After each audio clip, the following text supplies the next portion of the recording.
wabarakatuh. Halo teman-teman, welcome to my video. Nah, kembali lagi pada video pembelajaran saya kali ini. Pada video ini saya akan membahas mengenai tantangan dan peluang dalam perbankan syariah dan keuangan syariah.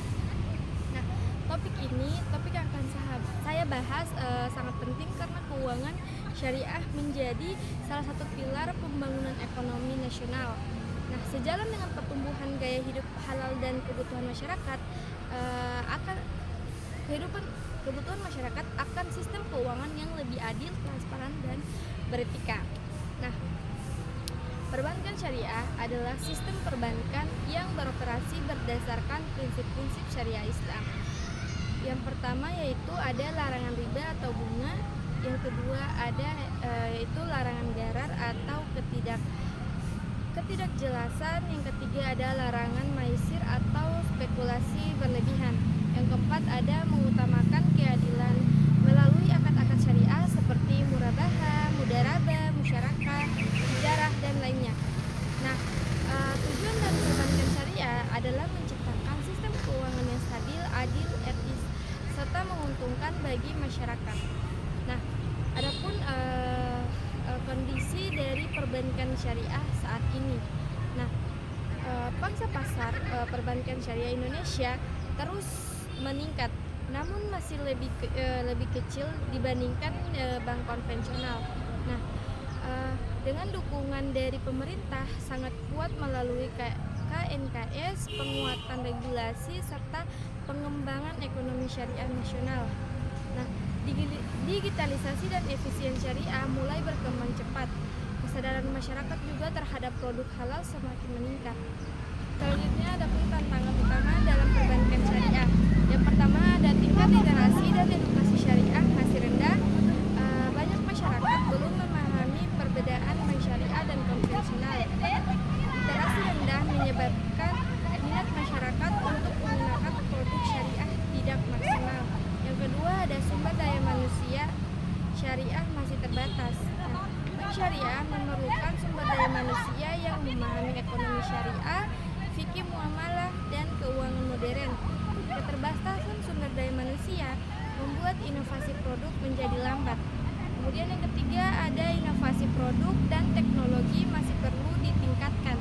Nah, produk syariah sering dianggap kurang variatif dibanding bank konvensional. Perbankan syariah harus mempercepat digitalisasi agar tidak tertinggal oleh vintage dan bank digital. Kemudian yang keempat ada skala usaha dan market share masih kecil. Market share yang lebih kecil membuat bank syariah memiliki ruang gerak pembayaran yang terbatas. Akibatnya, bank syariah rentan menghadapi persaingan ketat. Kemudian yang kelima ada regulasi dan kepatuhan syariah yang kompleks. Setiap produk harus melalui Dewan Pengawas Syariah atau DPS. Audit syariah harus dilakukan secara berkala sehingga proses operasional bisa lebih lama dan mahal.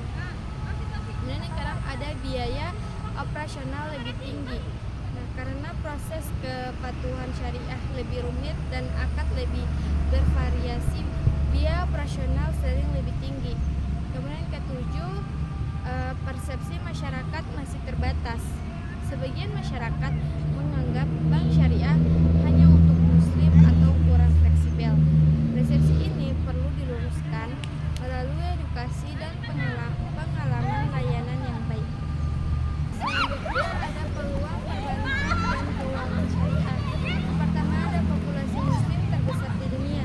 Indonesia adalah negara dengan jumlah muslim terbesar di dunia. Hal ini menciptakan pasar potensi yang sangat luas untuk produk syariah. Yang kedua ada dukungan pemerintah dan penguatan regulasi. Pemerintah melalui KNKS mendorong penguatan ekosistem ekonomi syariah termasuk UMKM, industri halal, dan instrumen keuangan syariah seperti sukuk. Kemudian yang ketiga ada pertumbuhan ekonomi syariah global. Islam atau Islamic Finance Global tumbuh pesat terutama di Timur Tengah, Malaysia, dan Eropa. Indonesia dapat memanfaatkan arus investasi melalui suku negara dan suku ke koperasi.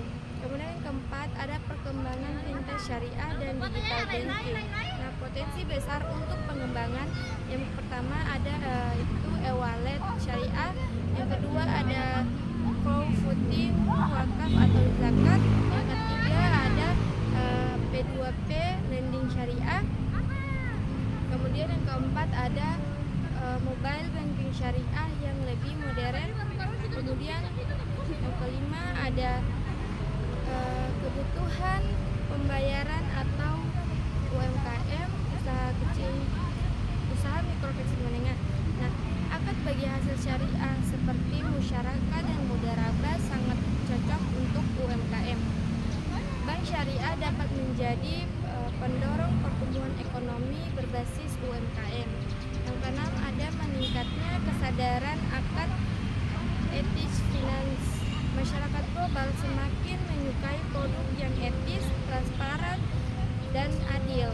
Ini sesuai dengan prinsip keuangan syariah. Kemudian yang ketujuh ada pengembangan industri halal. Nah, industri halal seperti makanan, kosmetik. Kemudian yang ketujuh ada pengembangan industri halal. Industri halal seperti makanan, kosmetik, pariwisata, dan fashion terus berkembang. Bank syariah memiliki peluang besar untuk membayar sektor ini. Nah, selanjutnya ada pun strategi menghadapi tantangan dan memanfaatkan peluang. Nah, yang pertama itu ada meningkatkan edukasi publik melalui kampanye literasi dan sosialisasi produk syariah. Kemudian yang kedua ada penguatan sumber daya manusia syariah, pelatihan fikih muamalah dan keuangan digital bagi pegawai bank. Kemudian yang ketiga ada inovasi dan transformasi digital, mengembangkan mobile banking syariah modern, e-wallet syariah, dan fintech syariah yang kompetitif. Kemudian yang keempat ada kolaborasi ekosistem syariah bersinergi dengan industri halal, UMKM, lembaga zakat, wakaf, dan pemerintah. Kemudian yang kelima atau yang terakhir ada penguatan regulasi dan kepatuhan syariah, yaitu untuk memastikan semua produk sesuai syariah dan tetap kompetitif. Nah, selanjutnya ada prinsip-prinsip dasar keuangan syariah. Yang pertama itu ada prinsip keadilan atau fairness. Nah, dalam prinsip keadilan, semua transaksi harus memberikan keadilan bagi kedua pihak melalui akad yang jelas. Kemudian ada prinsip kebersamaan dan kemitraan. Nah, prinsip ini dalam keuangan syariah menekankan risk sharing bukan risk transfer, terutama melalui akad, musyarakah, dan mudharabah. Kemudian yang ketiga ada prinsip kegiatan bisnis nyata.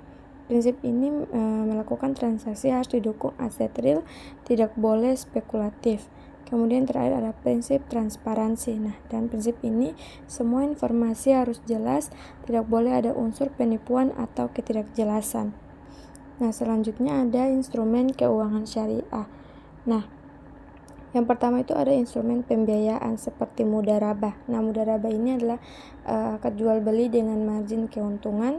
Kemudian ada murabaha atau kerjasama usaha bank sebagai pemilik modal. Kemudian ada musyarakah atau kemitraan modal bersama. Ada ijarah yaitu sewa menyewa. Kemudian yang terakhir ada istisna dan salam, yaitu dimana pembiayaan pemesanan barang di masa depan. Nah, selanjutnya ada instrumen pengumpulan dana. Nah, yang pertama ada girowadah, tabungan mudharabah, deposito mudharabah. Kemudian ada juga instrumen pasar modal syariah, yaitu sukuk atau obligasi syariah, reksadana syariah, saham syariah, dan ETF syariah. Kesimpulannya, perbankan dan keuangan syariah memiliki beberapa tantangan seperti literasi rendah, inovasi yang masih perlu ditingkatkan, serta market share yang kecil. Namun, peluangnya jauh lebih besar, mulai dari dukungan pemerintah, perkembangan digital, industri halal, hingga pasar muslim yang sangat besar.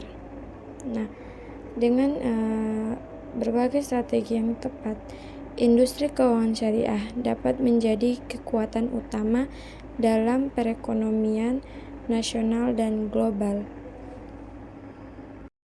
Nah guys, itu saja materi mengenai tantangan dan peluang dalam perbankan syariah dan keuangan syariah. Lebih dan kurangnya saya mohon maaf. Wabillahi taufiq wal hidayah. Wassalamualaikum warahmatullahi wabarakatuh. See you next video guys.